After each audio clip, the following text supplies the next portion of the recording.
नमस्कार। आइए आज हम सब मिलकर चलते हैं हमारे जंगलों की एक गहरी यात्रा पर। और ये सफर सिर्फ पेड़ों को देखने का नहीं है, बल्कि हम उस पूरे सिस्टम को समझने की कोशिश करेंगे जो इन जंगलों को और हमें जिंदा रखता है। तो बात ये है कि हमारे जंगल सिर्फ पेड़ों का झुंड नहीं है, ये अपने आप में एक पूरा इकोसिस्टम है, एक पूरा तंत्र। पर सवाल ये उठता है कि आखिर ये सिस्टम काम कैसे करता है। चलिए इसी सवाल का जवाब ढूंढते हैं। सबसे पहले तो ये समझना होगा कि सारे जंगल एक जैसे नहीं होते। मोटे तौर पर देखें तो वानिकी यानी फॉरेस्ट्री के 3 अलग-अलग चेहरे हैं। तो ये हैं वो 3 मुख्य प्रकार। पहला है सामाजिक वानिकी, जिसका फोकस पूरी तरह से समुदाय पर होता है। दूसरा है कृषि वानिकी, जिसमें खेती और पेड़ पौधे एक साथ चलते हैं। और तीसरा वो है प्राकृतिक वन, जो कुदरत की अपनी बनाई हुई दुनिया है। चलिए सबसे पहले बात करते हैं सामाजिक वानिकी की।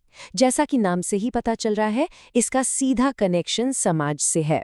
सोचिए जरा, गांव की जो कॉमन जमीन होती है, जैसे सड़क या रेलवे लाइन के किनारे, वहां पेड़ लगाए जाते हैं। क्यों?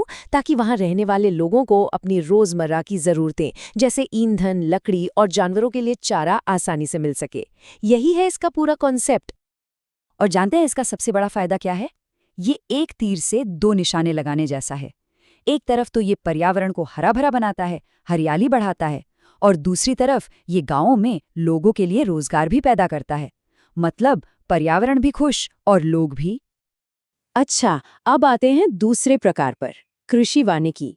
इसे आप एक तरह का स्मार्ट फार्म समझ सकते हैं, जो एक ही वक्त में कई काम करता है। इसके भी फायदे कमाल के हैं। एक तरफ तो ये पेड़ अपनी जड़ों से मिट्टी को मजबूती से पकड़कर रखते हैं, जिससे मिट्टी का कटाव रुकता है। और दूसरी तरफ किसानों को फसल के साथ साथ फलों, लकड़ी और जड़ी बूटियों से एक्स्ट्रा इनकम भी हो जाती है ना बढ़िया? और अब बात करते हैं असली ब्लूप्रिंट की, यानी प्राकृतिक वन। ये वो जंगल हैं जिन्हें प्रकृति ने खुद बनाया है, बिना किसी इंसानी दखल के। ये अपने आप में एक परफेक्ट सिस्टम है। सबसे जरूरी बात तो ये है कि ये जंगल हमारे ग्रह की लाइफलाइन है। ये सिर्फ हजारों लाखों जीव जंतुओं का घर नहीं है, बल्कि ये हमारे मौसम को, पानी के पूरे साइकिल को कंट्रोल करते हैं। इनके बिना इकोलॉजिकल बैलेंस की कल्पना भी नहीं की जा सकती।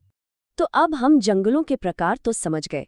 चलिए अब देखते हैं कि इन जंगलों से मिलने वाले संसाधन एक छोटे से बीज से शुरू होकर बाजार तक का सफर कैसे तय करते हैं।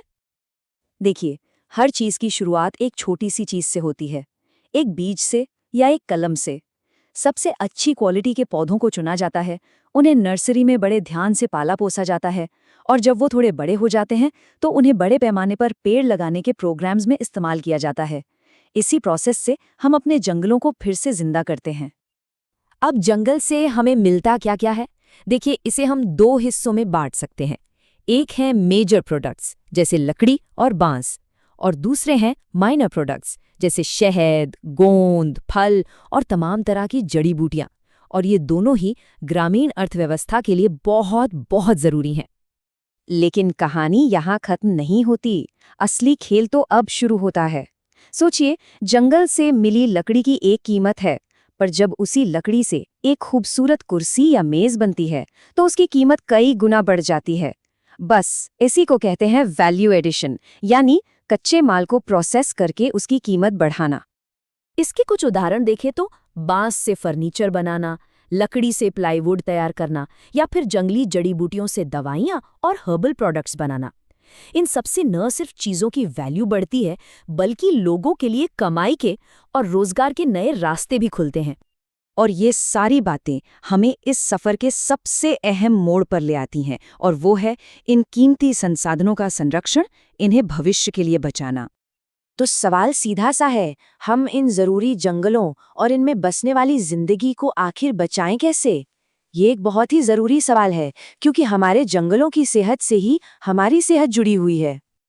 इसका जवाब किसी एक तरीके में नहीं है, हमें कई मोर्चों पर एक साथ काम करना होगा।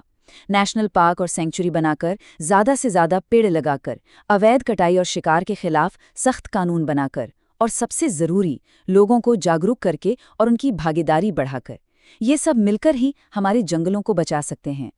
और अंत में ये पूरी बातचीत हमें एक अहम सवाल पर लाकर छोड़ देती है। ये जंगल हमारी साझी विरासत हैं और इन्हें बचाना भी हमारी साझी जिम्मेदारी है। ये एक ऐसी पार्टनरशिप है जो सरकार की नीतियों और समाज के एक्शन से ही चल सकती है। तो सोचने वाली बात ये है कि इस पार्टनरशिप को मजबूत बनाने के लिए सरकार और हम यानी समाज मिलकर और क्या कदम उठा सकते हैं।